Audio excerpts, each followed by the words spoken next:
Discuss करना है, पहले बता दो टाइम टेबल का मतलब होता क्या है। देखो, हम छोटे बच्चे तो है नहीं कि हमको पूरा बताया जाए कि सुबह से लेकर के रात तक क्या करना है, क्योंकि वो फॉलो हो भी नहीं पाता है। तो हम क्योंकि इतने मेच्योर्ड हैं, एग्जीक्यूटिव में हैं हम लोग, तो मैं आपको एक रोड मैप देना चाहता हूँ कि मतलब आप कहीं पे अगर भटक रहे हो, आपको समझ में नहीं आ रहा है, तो आपको एक डायरेक्शन मिल जाए।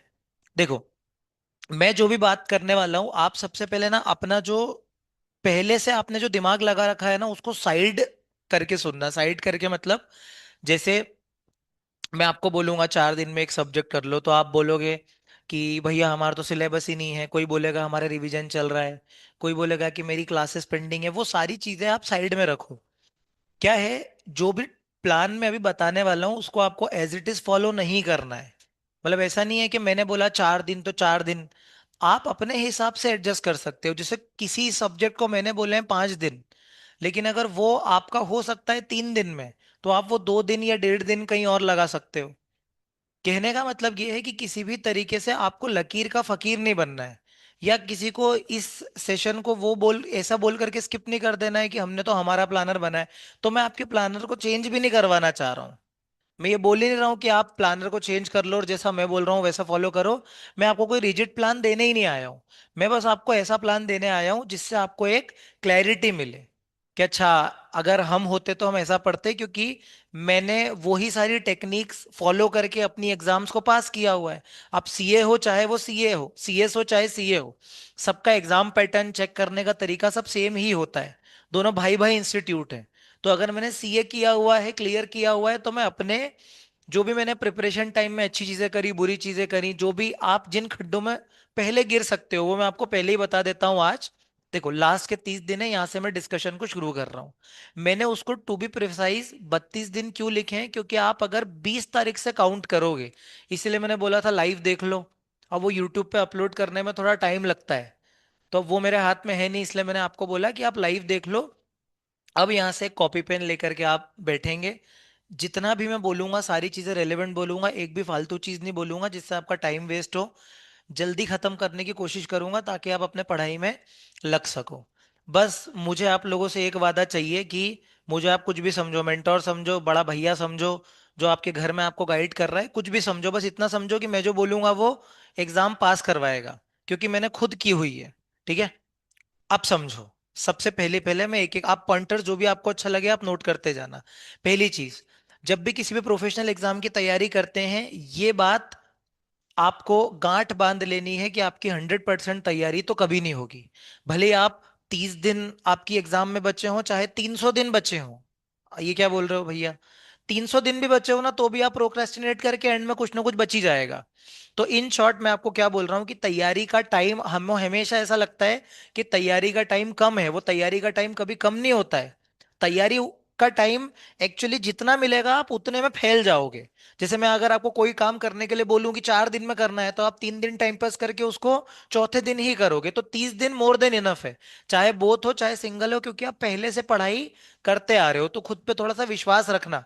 ऐसे मत बोलना 30 दिन में क्या होगा, भाई तुम पहले से पढ़ते आ रहे हो। मुझे पता है ना दिसंबर वाले कब से पढ़ते आ रहे हैं, तो आपकी तो तब से तैयारी चल रही है।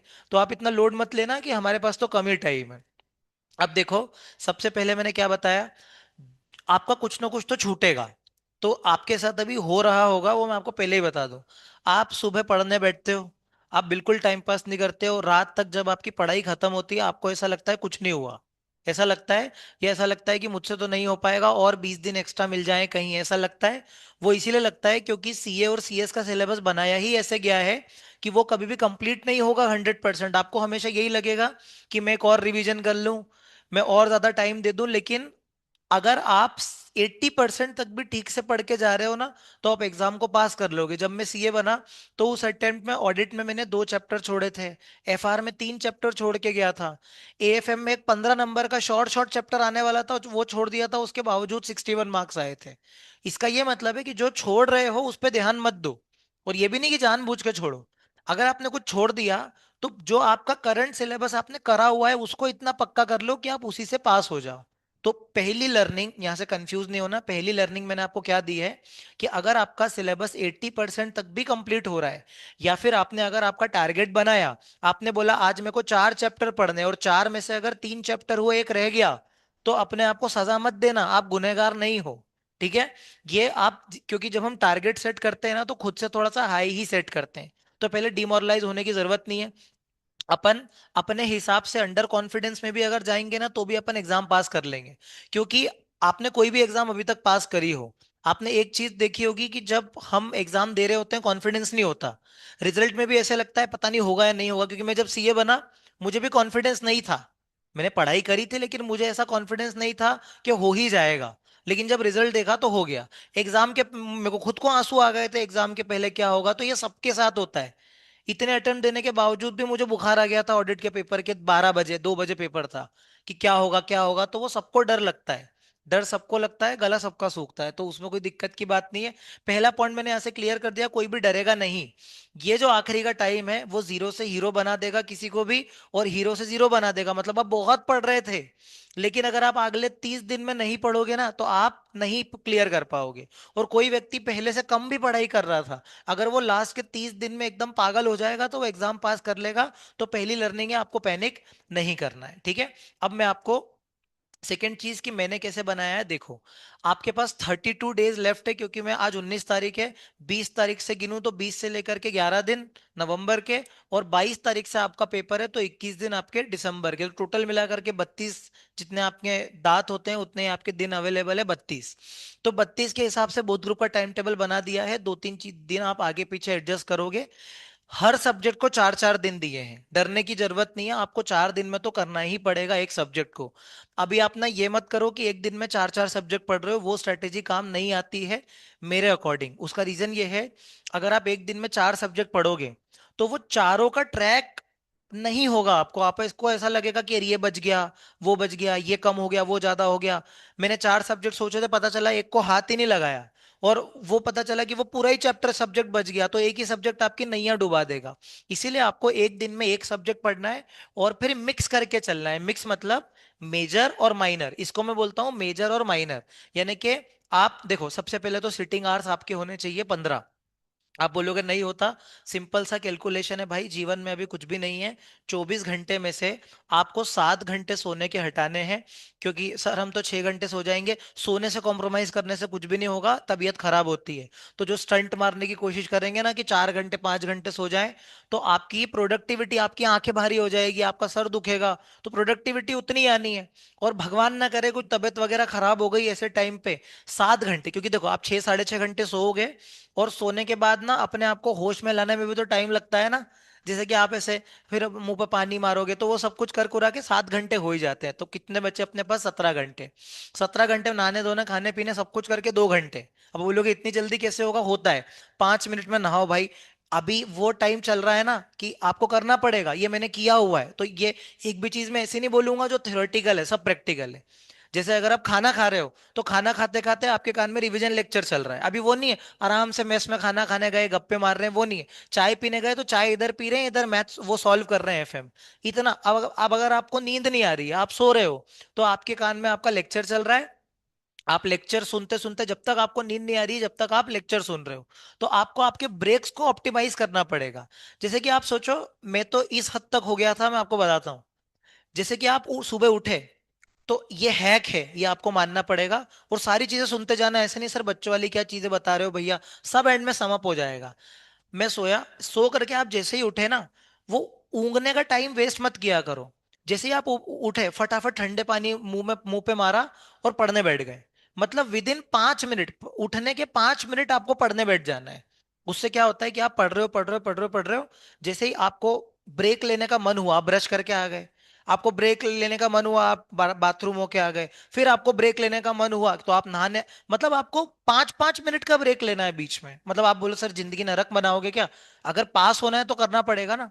जैसे मैंने क्या बोला, पढ़ रहे हो जब ब्रेक लेना, तो ब्रेक आपका वो ब्रश करना, नहाना, ये आपका ब्रेक होना चाहिए। ठीक है। और सुनो, आप ना कुछ भी छोटा मोटा नाश्ता करोगे, लेकिन आपका जो लंच है ना, वो आप थोड़ा दोपहर में करने की कोशिश करा करो, 2 बजे के बाद।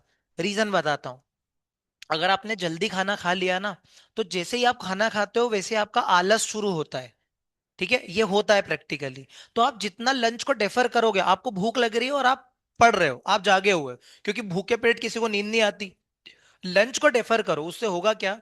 सुबह अगर आप 6 बजे से अपनी पढ़ाई स्टार्ट करते हो, 5:30 पे पढ़ उठ जाते हो, 5:30 पे उठ के अगर 6 बजे भी अपनी पढ़ाई स्टार्ट करते हो ना, मुझ पे भरोसा रखना, 6 से लेकर के 11 बजे तक जो आपकी इन 5 घंटों में पढ़ाई होगी ना, वो पूरे दिन में भी नहीं होगी। इतनी बढ़िया पढ़ाई होती है सुबह के टाइम पे। तो सुबह की जो मॉर्निंग एनर्जी है ना, वो ऐसे फालतू कामों में वेस्ट मत किया करो कि उठे आराम से, नहाए, नाश्ता करा, पूजा पाठ करके 1-1.5 घंटा वेस्ट करके 8-9 बजे पढ़ने बैठ रहे हैं। तो ऐसा मत करना। 6 से लेकर के 11 के बीच में 5-5 मिनट का ब्रेक करके नहाना वाना सब कुछ निपटा लो। और उसके बाद सीधे लंच आप कब करोगे? 2 बजे। तब जाकर के 15 घंटे की इफिशिएंसी अचीव होती है। बोलने में बड़ा अच्छा लगता है, 15 घंटे 15 घंटे। हो क्यों नहीं पाता है? क्योंकि अपना टाइम बीच में वेस्ट हो जाता है। फालतू लोगों से बातचीत करना, ये करना वो करना, सब बंद कर दो। मोबाइल तो आपको फेंक देना है। ये हो गया। अब 15 घंटे अगर आप बैठे हो, तो उसमें से मेजर माइनर यानी कि 10 से 11 या 12 घंटे आपका एक मेजर सब्जेक्ट चल रहा है, जिसे मैंने यहाँ पे JIGL लिखा है। तो यहाँ पर JIGL आपको लिखा हुआ है कितना? 4 4 दिन। तो ये 4 दिन, 4 दिन में आपको पूरा JIGL निपटाना है, क्योंकि अभी वो स्टेज चल रही है कि आपने पहले से तो पढ़ ही लिया होगा। अब आपको सिर्फ और सिर्फ फटाफट फटाफट गो थ्रू करना है, बर्ड्स आई व्यू। अभी किसी भी, जो आपको ये डाउट्स को महत्व देने का टाइम था ना, वो निकल चुका है। अब ये नहीं कि एक डाउट है तो उसको दो दिन तक लेकर के बैठे हैं। कोई कॉन्सेप्ट अगर नहीं समझ में आ रहा है, ज्यादा टाइम ले रहा है, तो आप छोड़ दो। कहीं से भी देख लो, अगर नहीं समझ में आ रहा है टीचर से पूछ लो, फिर भी नहीं समझ आ रहा है तो छोड़ दो। क्यों? क्योंकि उस एक कॉन्सेप्ट के चक्कर में आप पूरा का पूरा आपका दिन बिगाड़ लोगे, और अभी आपका एक एक मिनट कीमती है। तो क्या करना है? मतलब लिखते जाओ आप अपने हिसाब से। पहले मैंने आपको क्या बताया कि मोटिवेटेड रहना है, मतलब आपको, आप अभी भी कर सकते हो। पहले तो मैंने ये बोला। दूसरा मैंने बोला, ब्रेक्स को प्रॉपरली ऑप्टिमाइज करो, 5-5 मिनट से ज्यादा का ब्रेक लेना नहीं है। और ये जो आप बोलते हो ना, पढ़ते पढ़ते हो हमको कुछ हो जाता है तो हमको ब्रेक लेना पड़ता है, कुछ नहीं होता है। मैं पढ़ता था तो ऐसे पढ़ता था। मैं अगर 3 घंटे तक पढ़ रहा हूँ और मुझे लगता है अब नहीं हो पाएगा, तो 5 मिनट कुछ नहीं है, बाहर टहल के आ जाओ, मोबाइल मत चलाओ। 5 मिनट ऐसे आंख बंद करके ऐसे करके बैठ जाओ, या बाहर टहल के आ जाओ, 5 मिनट में वापस पढ़ने बैठ जाओ। ये 15-15 20 मिनट, आधा आधा घंटे के ब्रेक अब नहीं लेने हैं अपने को। ठीक है? घर वालों से भी ज्यादा बात मत करो, 5 मिनट हाय हेलो करके काट दो फोन। उसका रीजन बताता हूं। अगर अभी आप ना थोड़े से सेंसिटिव हो, आपको लगेगा भैया ये क्या क्या बता रहे हो, सब कुछ रेलेवेंट है, एक भी फालतू चीज नहीं है। अभी आप सेंसिटिव हो। आप, अगर आपका कोई भी दोस्त आपको कुछ भी बकवास बोल देगा ना, देखो दोस्तों की आदत होती है, बिना बात के वो क्या करते हैं ना, अपने आप को सुपीरियर बताएंगे, आपको इंफीरियर बताएंगे। तेरे को ये नहीं आता, ये तो मैंने 5 बार पढ़ लिया, ये तो मैंने 4 बार पढ़ लिया। अब भले उसने एक भी बार नहीं पढ़ा हो, आपका मोराल तो उसने तोड़ दिया। अब आप टेंशन में आ गए, "अरे मैं ही नालायक हूँ, मुझसे ही नहीं हो रहा"। भाई, वो आपको जानबूझ के वो करने की कोशिश कर रहा है, पोक करने की कोशिश कर रहा है। क्योंकि जीवन में दोस्त एक आदि अच्छा होता है, हर कोई आपका दोस्त नहीं होता है। दूसरा, घर वाले। तो आपको लगे घर वाले तो हमारे अपने हैं। भाई घर वाले अपने, लेकिन घर वाले क्या है, बात बात में कुछ भी बोल देते हैं। जैसे आपने घर पे फोन लगाया, मम्मी ने कुछ भी आपको ऐसे रिश्तेदारों की बातें बता दी, जिससे आपका दिमाग खराब हो गया। अब अगले 2-3 दिन तक आप वही सोच रहे हो कि ये हुआ होगा ये।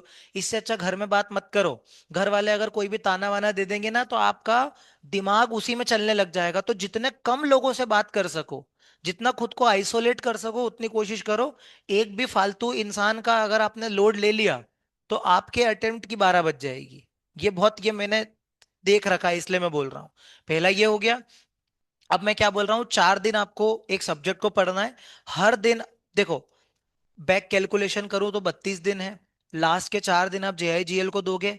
और जो 7 दिन है, अगर 7 4 7 4 जा 28, 28 दिन आपके पास है। मतलब 7 सब्जेक्ट में आपको सिर्फ और सिर्फ एक सब्जेक्ट को 4 दिन ही देने हैं। और कैसे भी करके इन 4 दिन में एक सब्जेक्ट को समेटना है। वो मत करना कि एक ही दिन में 3-4 सब्जेक्ट चला रहे हो। आपने JIGL पढ़ा 4 दिन।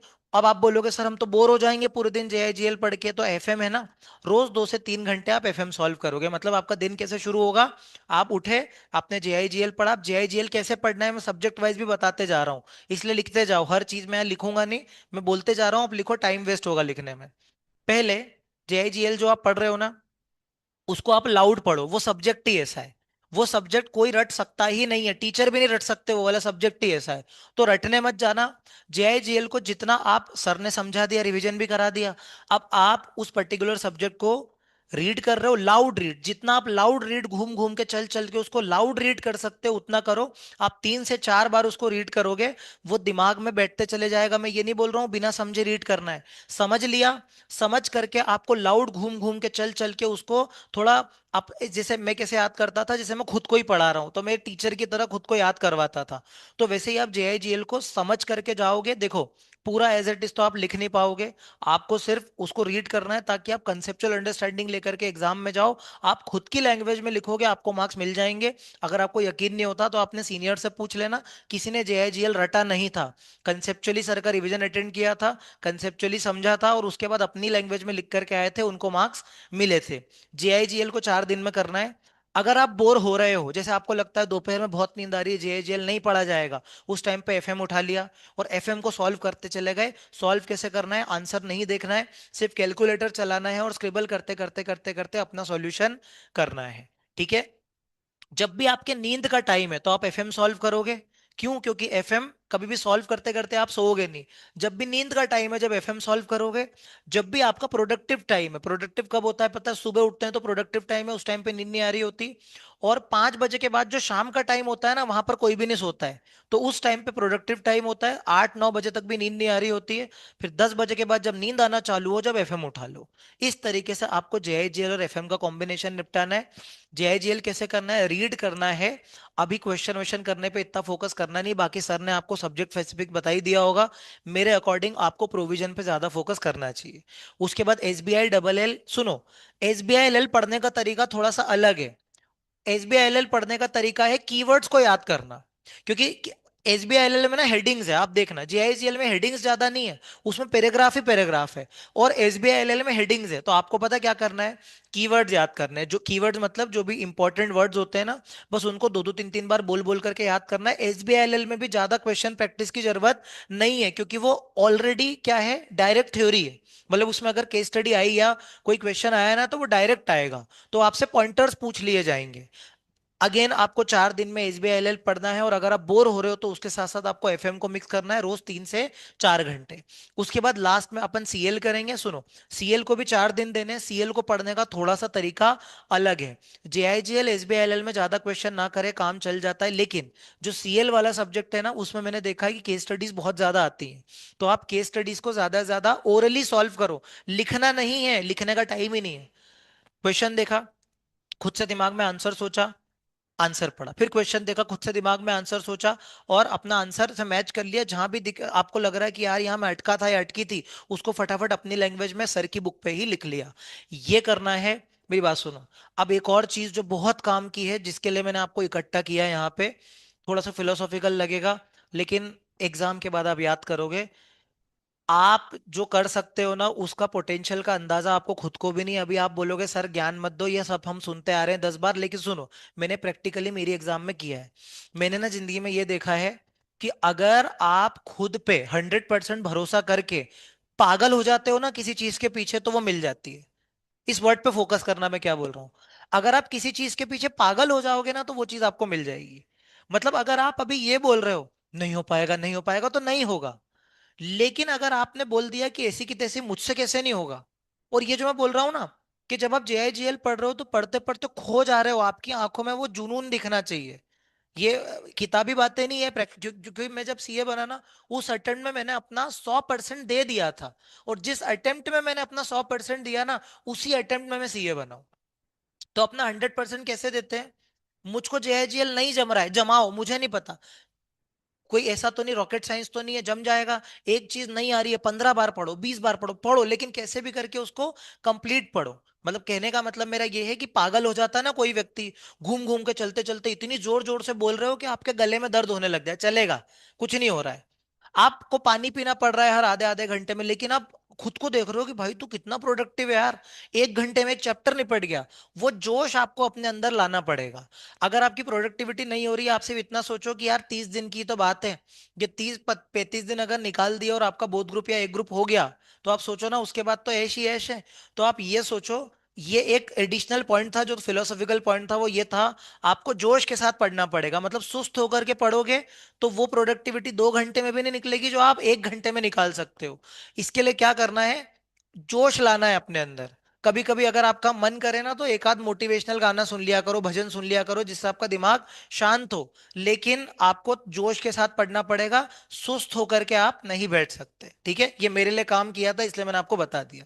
अब सुनो, आप ये एफएम कर रहे हो रोज 2-2 3-3 घंटे, उससे होगा क्या कि आपके एफएम का कम से कम 50 से 60% सिलेबस हो जाए, क्योंकि आप 12 दिन से रोज 3-3 घंटा एफएम सॉल्व कर रहे हो। और उसके बाद जो भी आपका एफएम और अकाउंट्स बचा है, आपको 4 दिन में करना है। मुझे पता है बोथ ग्रुप वालों के पास बहुत कम टाइम है, लेकिन आपने पहले से पढ़ रखा होगा। मैं ये मान के चल रहा हूँ कि आपने पहले से एक एक बार कर रखा होगा, तो अब आपको सेकेंड टाइम रिवाइज करना है। अगर नहीं कर रखा था तो मेरे फिलोसॉफी याद रखना, अभी भी हो सकता है। कितनी भी खराब सिचुएशन हो, अभी भी हो सकता है, तख्ता पलट अभी भी हो सकता है। आप तो लगे रहो, लगे रहो, लगे रहो, लगे रहो, बस। अकाउंट्स कैसे करना है? अकाउंट्स और एफएम करने की एक ही टेक्निक है। क्वेश्चन देखा, फटाफट कैलकुलेटर चलाया, डॉक्टर की राइटिंग में फटफट फटफट देखा, सॉल्यूशन से मैच किया। जहां भी डिफिकल्टी आई, उस डिफिकल्टी को गोला बना करके रेड पेन में अपने हाथ से लिख लिया हिंदी में। यहां पर सर ने डेप्रिसिएशन माइनस करवाया था, मैंने गलती से प्लस कर दिया था। यहां पर मुझे एग्जाम में ये चीज ध्यान रखनी है। ऐसा कुछ भी पागलपंती करके अपनी गलतियों को एक जगह लिख लो। ये न्यूमेरिकल सब्जेक्ट्स की ये प्रो टिप है। न्यूमेरिकल सब्जेक्ट्स की प्रो टिप क्या है कि आप जब भी कोई सॉल्यूशन कर रहे हो, तो उस सॉल्यूशन में जो भी आपको गलतियां आपने करी है, आपसे मिस्टेक हो गई, कोई भी ट्रिकी पॉइंट है, उसको आप अपने एक जगह एक कॉन्सेप्ट कॉपी में लिख लो। तो एग्जाम के पहले आप उसी कॉन्सेप्ट कॉपी को पढ़ के जाओगे, तो एग्जाम में वो चीजें आपसे गलतियां नहीं होगी। एक तो मैंने ये बताया। अब जैसे कि अपन ने ये फर्स्ट ग्रुप पढ़ा, उसके बाद आप देखो सीएमएसएल, ईसीआईपीएल, टैक्स, और ये लास्ट के 3 में भी आपको 4-4 दिन में सॉल्व करना है। अब सुनो, जो आपका सीएमएसएल और ईसीआईपीएल है ना, आप समझो, मैं आपको ऐसे बता रहा हूं, ध्यान से समझो। जो आपका सीएमएसएल, एसबीआईएलएल और आपका ईसीआईपीएल, ये जो 3 सब्जेक्ट्स है ना, इनको पढ़ने का तरीका सिंपल है। इनके जो क्वेश्चंस है ना, वो ज्यादा घुमा करके नहीं पूछे जाते, ये डायरेक्ट पूछे जाते हैं। तो आप इसमें कीवर्ड्स और हेडिंग्स को ज्यादा प्रायोरिटी देना। मतलब मैं क्या बोल रहा हूँ, हिंदी में पढ़ा, कीवर्ड्स को 2-2 3-3 बार बोला और आगे बढ़ते चले गए। अभी इतना टाइम नहीं है कि ज्यादा कंसेप्ट में घुसने का। कंसेप्ट आपने ऑलरेडी क्लास में पढ़ लिया है, समझ लिया है। अब गो थ्रू करना है। मतलब मैं कैसे बता रहा हूँ, एक बार और सुन लो। सीएमएसएल, एसबीआईएलएल और आपका ईसीआईपीएल उठाया, फटाफट फटाफट रीड करा। मतलब ऐसे भी नहीं कि घास नहीं काटनी है, रीड करा, हाँ इसमें ये होता है, इसमें ये होता है, इसमें होता है, इसमें ये वाला कीवर्ड है, इस वाला कीवर्ड है। दिमाग में बिठाया, 2-3 बार रिकॉल किया, आगे बढ़ गए। ये 3 सब्जेक्ट पढ़ने का तरीका है। सीएल को पढ़ने का तरीका क्या है? ज्यादा से ज्यादा केस स्टडी क्वेश्चंस को ओरली सॉल्व करना सीएल को पढ़ने का तरीका है। क्योंकि सीएल एक ऐसा सब्जेक्ट है जो केस स्टडी में उलझाता है। तो जितनी केस स्टडीज आपने ओरली सॉल्व करके कॉन्सेप्ट से रिलेट करके पढ़ी है, वो आपको एग्जाम में हेल्प करेगी। और जो आपका जेआईजीएल है, वो इन दोनों से अलग है। जेआईजीएल को सिर्फ और सिर्फ लाउड रीड करना है। जितना लाउड रीड करोगे, उतना ज्यादा एग्जाम में आपको मदद मिलेगी। फिर आपका, मैंने अकाउंट्स एंड एफएम का क्या बताया, सिंपल है, सॉल्यूशन नहीं देखना है। एक और प्रो टिप, मेरे साथ भी ऐसा हुआ था, आपके साथ भी एग्जाम में कभी ना कभी तो हुआ ही होगा। एक सॉल्यूशन आप देख करके गए हो, लेकिन जब आप उसी पर्टिकुलर सॉल्यूशन को खुद एग्जाम में एक्सपीरियंस करोगे, तो आपसे नहीं बनेगा, अगर आपने उसको खुद से एक बार सॉल्व नहीं किया हाथ से। क्योंकि हमको ऐसा लगता है कि ये हो गया, हो गया, हो गया, लेकिन एग्जाम में धप्पा हो जाता है। मतलब कि आपको ऐसा लगता है कि मुझे वो आता है, आपको लास्ट का आंसर भी याद रहेगा, लेकिन आपको ऊपर के पूरे स्टेप्स पूरे गायब रहेंगे। क्यों? क्योंकि आपने क्या किया पता है, आपको ऐसा लग रहा है कि मैंने आंसर कर लिया, तो वो मेन मुझे एग्जाम में भी हो जाएगा, वो आपसे एग्जाम में होगा ही नहीं। क्यों? क्योंकि आपने खुद से एक बार सॉल्व नहीं किया। तो आपको क्या करना है, खुद से सजा के सॉल्व नहीं करना है। सॉल्यूशन सॉल्यूशन नहीं देखना, क्वेश्चन देखा, फिर खुद से सॉल्व किया, फटाफट स्क्रिबल डॉक्टर की राइटिंग में। और जब पूरा सॉल्व हो जाए, उसके बाद फिर मेन आंसर से मैच करके गलतियां लिखनी है। अगर आपने ऊपर ऊपर से सॉल्यूशन ही देख लिया ना, तो कुछ भी नहीं हो पाएगा। ये अकाउंट्स एफएम की कहानी है। और अकाउंट्स एफएम को ज्यादा सॉल्व करना, इसीलिए मैंने यहां पर भी अकाउंट्स डेली 1 घंटे बोला है आपको। क्योंकि अकाउंट्स एफएम में जनरली रिजल्ट खराब आया था। तो आप क्या करोगे, सीएमएसएल, ईसीआईपीएल, टैक्स, अगर आप बोर हो गए, तो 1 घंटा आप किसको दोगे, 1 या 1.5 घंटा अकाउंट्स एफएम को दोगे, ताकि अकाउंट्स एफएम में अच्छी तैयारी हो जाए। और जो टैक्स है ना, टैक्स, जीएसटी और इनकम टैक्स दोनों, इसको पढ़ने का एक सिंपल सा तरीका है। वो ये है कि आप प्रोविजन पे तो फोकस करो ही करो, क्वेश्चंस पे ज्यादा फोकस करो। मैं बताऊं क्यों? जो आपका टैक्स और जीएसटी है ना, इसमें होता क्या है कि आप एक गलती करते हो तो आपका सॉल्यूशन पूरा बिगड़ जाता है। और अगर आप, जो सागर सर ने आपको कॉन्सेप्ट लिखवाए, निखिल सर ने आपको कॉन्सेप्ट लिखवाए, आपकी जो कॉन्सेप्ट है, आप भले ही 30 बार, 25 बार, 20 बार उसको रीड कर लो, तब भी एग्जाम में आपसे उसका क्वेश्चन बनने में दिक्कत आ जाएगी। क्यों? क्योंकि आपने सॉल्यूशन नहीं किया है। तो इसका क्या है, आप एक बार रिवीजन वीडियो देख लो, या एक बार खुद से सर ने जो आपको नोट्स लिखवाए हैं उसको एक बार रीड करो, और रीड करके अपने क्वेश्चंस पे मूव हो जाओ। और क्वेश्चन देखा और क्वेश्चन करके खुद से सॉल्यूशन करा, और फिर उसको एक बार आपने गो थ्रू कर लिया कि अच्छा ये मैंने किया और ये मैंने कहाँ गलती करी, जहां गलती करी उसको गोला लगा दिया। तो भैया ये तो आपने अकाउंट्स एफएम जैसे ही बता दिया। अकाउंट्स एफएम जैसा ही है, इसमें बस एक कैच है। जीएसटी और इनकम टैक्स के जब आप सॉल्यूशन रेफर करोगे ना, तो उसमें एक बहुत अच्छी बात यह है कि हर पॉइंट का एक नोट डला हुआ होता है। हर पॉइंट का एक नोट डला हुआ होता है, और उसमें प्रोविजन लिखा हुआ होता है कि देखो इस प्रोविजन के हिसाब से हमने ये किया है, इस प्रोविजन के हिसाब से आपने ये किया है। तो एक बार खुद का सॉल्यूशन करने के बाद ना हर आंसर का सॉल्यूशन पढ़ना स्टार्ट कर दो। उससे क्या होता है कि अच्छा आपको ये भी पता होता है कि इनकम टैक्स में ये वाला प्रोविजन अप्लाई कैसे किया जाता है। किस कैपिटल गेन में स्लम सेल समझ में तो आ गई, लेकिन वो स्लम सेल एक्चुअल में कैसे, एफएमवी कैसे निकलेगी, वो सब आपको कैसे पता चलेगा? सॉल्यूशन देख के। तो ये जितना, और अगर आपको फिर भी डिटेल में गाइडेंस चाहिए, ऐसा लग रहा है कि कैसे करना है, तो आप मेरे से अलग से पूछ लेना। ये मैंने ऐसा टाइम टेबल बनाया है जो सबके लिए रेलेवेंट है। लेकिन अगर आपकी पर्सनल कोई प्रॉब्लम है कि मेरे बैकलॉग हो गए हैं, या मुझे अभी ये मेरे लेक्चर बचेंगे बचे हैं, तो आप मुझसे अलग से कांटेक्ट कर लेना, मैं अलग से आपका कस्टमाइज टाइम टेबल बना दूंगा। ये सबके लिए था। अब ये जो मैंने ग्रीन में लिखा है ये सुन लो। आपको ट्रिकी एंड कॉम्प्रहेंसिव क्वेश्चंस को सॉल्व करना है। ट्रिकी एंड कॉम्प्रहेंसिव क्वेश्चंस मतलब वो वाले क्वेश्चंस जो आपको नहीं आते। गधे जैसा हर एक सॉल्यूशन मत करने बैठना, टाइम नहीं है, 4 ही दिन है एक सब्जेक्ट के लिए। आपको उन्हीं सॉल्यूशंस पे दिमाग लगाना है जो आपको पहले नहीं बने हैं। मैं अज्यूम करके चल रहा हूं कि आप पहले से पढ़ रहे हो, ठीक है? ठीक है, तो मतलब जो आपने पहले सॉल्व नहीं किया, मतलब जो पहले आपने सॉल्व किया था आपको दिक्कत आ रही है, तो वो ट्रिकी और कॉम्प्रहेंसिव क्वेश्चंस को ही सॉल्व करना। लोग क्या करते हैं पता है, मैं आपको बताता हूँ एक और सबसे बड़ी गलती। कुछ सॉल्यूशन किया, अब जो सॉल्यूशन इजी वाले हैं ना उन्हीं को कर करके खुश हो रहे हैं, हमको तो आ रहा है। अरे भाई डिफिकल्ट वाले तो करे ही नहीं, और एग्जाम में डिफिकल्ट आएगा। वो चाचा थोड़ी बैठा है अपना कि अपने को इजी क्वेश्चन देगा, वो टफ क्वेश्चन देखे। इसीलिए ट्रिकी एंड कॉम्प्रहेंसिव क्वेश्चंस करने हैं। और लास्ट रिवीजन के लिए क्वेश्चन प्लीज सिलेक्ट कर लेना। क्यों? क्योंकि भाई अपने को मालूम है बोथ ग्रुप वाले को तो एक दिन भी नहीं मिलता है। तो लास्ट डे के लिए क्वेश्चन सिलेक्ट होने जरूरी है कि मुझे क्वेश्चन नंबर 21, 15, 16, 7, ये 3-4 क्वेश्चन ही करने हैं इस चैप्टर से। क्योंकि अगर आप सारे क्वेश्चन करने बैठ गए तो हो चुका रिवीजन। तो ये जो 4-4 दिन का जो मैंने प्लान दिया है ना, उसमें आपको सबसे पहले तो लास्ट डे रिवीजन के क्वेश्चन सिलेक्ट करने हैं, और साथ ही साथ सारे कॉन्सेप्ट्स को गो थ्रू करना है। मतलब वो ईगल आई होती है ना, बर्ड आई व्यू। जितनी जल्दी आप अपने सारे कॉन्सेप्ट्स को गो थ्रू करोगे फास्ट मैनर में, उतना ज्यादा आपका सिलेबस कॉम्प्रहेंसिवली रिवाइज होगा। क्योंकि मैंने बोला तो था 80%, लेकिन याद रखना 80% से 70% भी मत कर देना। क्योंकि ऐसा नहीं कि सभी छोड़ दो, जो बहुत डिफिकल्ट है उसको छोड़ने की बात चल रही है, और वो भी एकदम लास्ट प्रायोरिटी पर। ऐसे नहीं कि अरे छोड़ने का बोला तो आज ही छोड़ दो। कोई चैप्टर ऐसा होता है जो बिल्कुल ही नहीं जम रहा हो, तो एक आध चैप्टर छोड़ दिया लेकिन बाकी ठीक से कर लिया, वो बात चल रही है। और 80% को फिर 100% करना है, यानी कि ईच एंड एवरी कॉन्सेप्ट सब कुछ निपटाना है। ये आपका बोथ ग्रुप का था। इसके बाद सिंगल ग्रुप का अगर मैं बताऊं ना, तो जो मैंने ऊपर ज्ञान दिया वो सब कुछ सबके लिए रिलेवेंट है। सिंगल ग्रुप आपको थोड़ा सा लीनियंसी है क्योंकि आपके पास टाइम ज्यादा है। तो 30 दिन के हिसाब से अगर आप हर सब्जेक्ट को 6-6 दिन भी दोगे ना, और यहाँ पर एफएम को डेली 3 घंटे कर लोगे, तो आपका काम हो जाएगा। आपको लास्ट के ये 2-3 दिन एक्स्ट्रा भी मिलेंगे। तो ये 2-3 दिन 4 दिन जो भी एक्स्ट्रा है ना, मेरी बात समझो। जो ग्रुप 1 वाला है ना, वो 1.5 रिवीजन कर सकता है। 1.5 रिवीजन कैसे? एक बार तो आपने 6-6 दिन का रिवीजन किया, अब 2-3 दिन 4 दिन बीच में एक्स्ट्रा है। क्योंकि आप देखोगे ना, 6 4 जा 24, और मेरे पास 30-32 दिन है, तो कुछ 7-8 दिन है बीच में। 7-8 दिन में से लास्ट के 4 दिन एसबीआईएल के हटा भी दो तो 3-4 दिन बीच में रहेंगे। अब वो 3-4 दिन जो रहेंगे ना, उसमें आपको जो भी डिफिकल्ट टॉपिक्स है उनको एक एक बार गो थ्रू, देखो सब कुछ तो कर नहीं पाओगे। जो भी डिफिकल्ट टॉपिक्स है ना, उनको एक एक बार आप गो थ्रू करोगे, आपका काम हो जाएगा। सिंगल ग्रुप वालों आपके लिए तो चांस बहुत बढ़िया है। जैसे ना ऐसा कहा जाता है कि बोथ ग्रुप वाला तो शहीद कहलाता है। बोथ ग्रुप वाला शहीद कहलाता है। कल को भगवान ना करे एग्जाम में कुछ ऊंच नीच हुई, तो बोथ ग्रुप वाला शहीद कहलाएगा, लेकिन सिंगल ग्रुप वाला थोड़ा सा नालायक कहलाएगा। क्योंकि उसके पास 4 सब्जेक्ट थे वो फिर भी नहीं हुआ। बुरा मत मानना, जस्ट बता रहा हूँ कि ग्रुप 1 वालों के ऊपर ज्यादा जिम्मेदारी है। क्योंकि आपका बर्डन आधा है, जब बर्डन आधा है तो फिर ज्यादा अच्छे से करो ना, मेरा ये मतलब है। ठीक है? और उसके बाद ये 3 चीजें जो मैंने यहाँ पे लिखी है ना, वो देखो। Self study required on a daily basis मैंने कितना लिखा है बेटा? कम से कम 14 से 15 घंटे बैठना पड़ेगा। उसके उससे कम नॉई चौलबे। 14 से 15 घंटे तो बैठना ही है।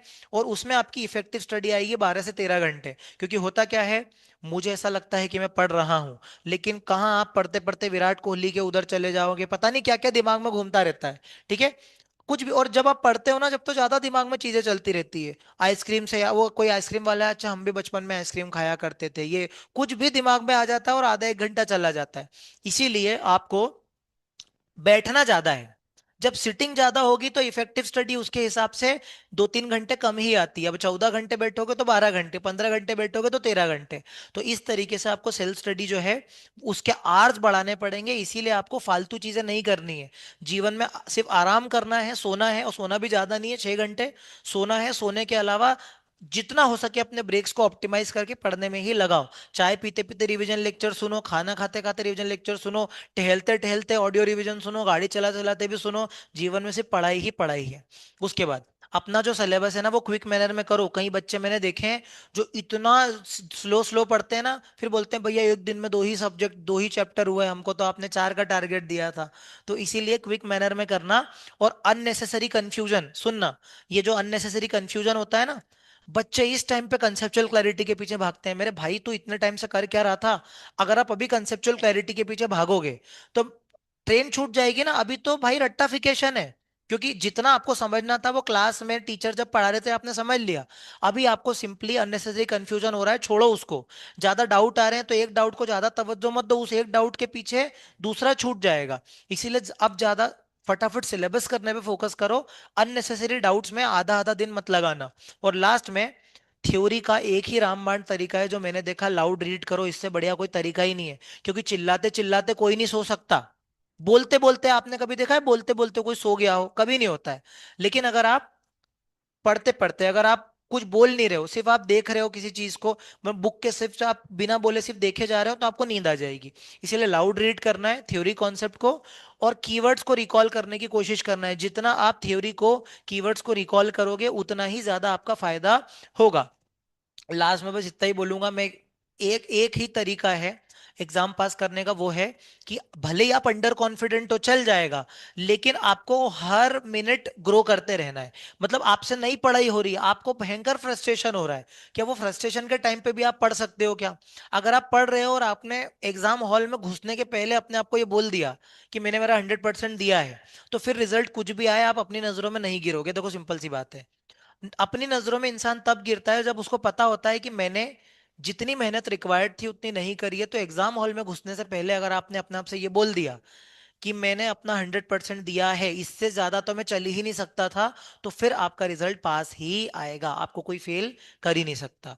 और दूसरी बात, आपकी कोई भी अभी किसी भी तरीके की कितनी भी बुरी सिचुएशन हो, आप उससे पार पा जाओगे। बस ये जो लास्ट के 30-32 दिन है, इसमें अपने आप को ऐसा वर्जन दिखा दो जो आपने खुद भी नहीं देखा हो। मतलब आपको खुद को लगना चाहिए कि भाई ये मैं ऐसा भी था क्या। मतलब अपने खुद का ऐसा कुछ आपको वर्जन दिखना चाहिए जो आपने आज तक नहीं देखा हो। तो ये मेरी स्ट्रेटेजी थी। ये वाली फाइल मैं अभी आपके ग्रुप में भेज रहा हूँ। अभी जितने भी लोग मुझे लाइव देख रहे हैं वो चैट पे फटाफट फटाफट अपने डाउट्स बता दो, कौन कौन से आपके डाउट्स है, तो मैं अभी वो डाउट्स ले लेता हूँ।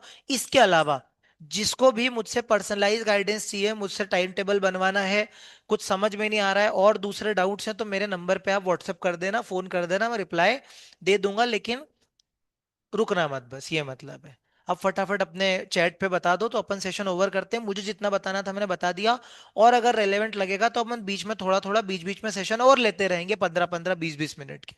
ठीक है, पहले पूछ लो आपका जो भी डाउट है।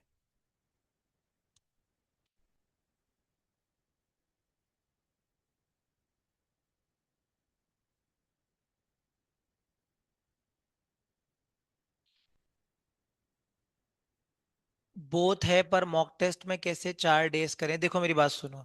बात ऐसी है कि मॉक टेस्ट जो है वो आप दे लो, अभी आप पूरी तैयारी के साथ नहीं दे पाओगे। मॉक टेस्ट कब से शुरू हो रहे हैं आपके?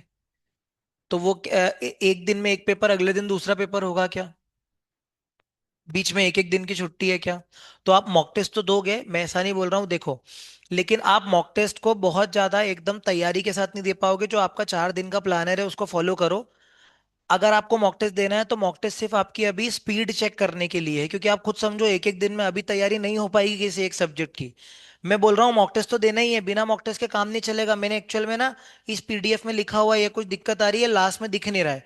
यहाँ पर मैंने यहाँ पर लिखा हुआ है solve at least 100 mark mock test, ये मैंने लिख रखा है। तो मैंने मेरे हिसाब से बोला था कि 4 दिन के बाद पढ़ करके एक मॉक टेस्ट दोगे। अगर आपको ऐसा लगता है कि 4 दिन में नहीं देना है तो आप एकेडमी का मॉक टेस्ट दो। लेकिन उस मॉक टेस्ट के चक्कर में ऐसा मत करना कि आपने फटाफट गो थ्रू कर लिया सिलेबस को, कुछ ढंग से आ नहीं रहा है, ऐसे मत करना।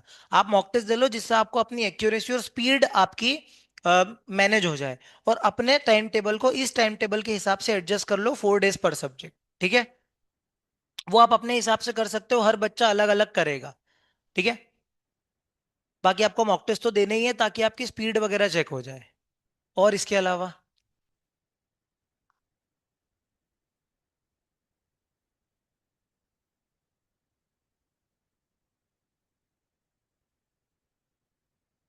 और किसी कोई दुविधा? और अगर फिर भी कोई दुविधा है तो आप सीधे पर्सनल पे भी पूछ सकते हो मुझसे व्हाट्सएप पे, ऐसा कुछ नहीं है। किसी का कॉमन डाउट हो तो मैं भी ले लेता हूँ। और कोई कुछ बोलना चाहेगा? और सिंगल ग्रुप वाले तो मॉक टेस्ट आराम से दे सकते हैं क्योंकि उनके पास तो 4 ही सब्जेक्ट हैं। बोथ वाले दे दो, लेकिन अपना ये 4 दिन का वो तोड़ना मत, उसको तो आपको एज इट इज ही रखना पड़ेगा। और कोई? हाँ, तो जिसका भी जो डाउट होगा वो आप मुझसे अलग से पूछ लेना। अगर सबके कॉमन डाउट होंगे तो मैं एक आध 15-15 20-20 मिनट का सेशन और ले लूंगा। इसके अलावा बस मैंने ये बोल दिया, फालतू डाउट से दूर रहना। अब जो भी डाउट है वो सब हो गए। अब आपको सिर्फ और सिर्फ जो पढ़ लिया है उसको समेटने पे फोकस करना है, नया नया पढ़ने की कोशिश मत करना। नया पढ़ने के चक्कर में पुराने की वाट नहीं लगानी है। ठीक है। और जो भी आपको जिस भी पॉइंट में जरूरत हो मुझसे पूछ लेना, मैं सबके रिप्लाई कर दूंगा। और कोई भी सेशन बीच में लेना हो तो अपन ले लेंगे। चलो अभी मैं एंड कर रहा हूँ। ठीक है। Bye bye, all the best. ठीक है। अगली बार अपन मिलते हैं, जो भी होगा मैं आपको ग्रुप पे अपडेट कर दूंगा, अगला अपन जब भी सेशन लेंगे। चलो, bye bye, all the best.